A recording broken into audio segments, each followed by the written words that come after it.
So Walmart is now over a year into this reshoring effort. What is the strategy driving this initiative?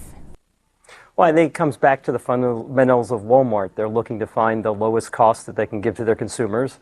And because the U.S. is now getting more competitive, a lot of those things can be made in the United States more cheaply, especially when you include transportation costs.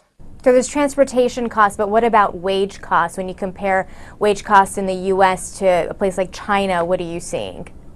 Well, wages in China are rising quite rapidly, and we believe by next year, for many goods, the cost to produce in China will be very much the same, especially when you include transportation costs, as the cost to produce them in the United States. And of course, there's a big advantage to producing them in the United States because you have shorter supply chains.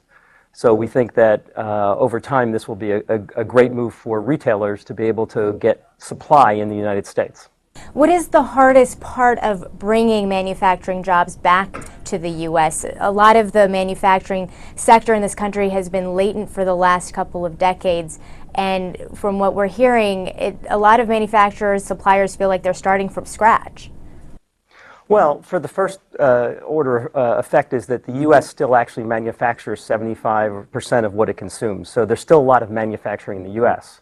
But there's some areas where the manufacturing isn't as robust. So the U.S. doesn't have much in the way of a small motor supplier. So things like blenders and fans and other appliances, we don't have them in the U.S.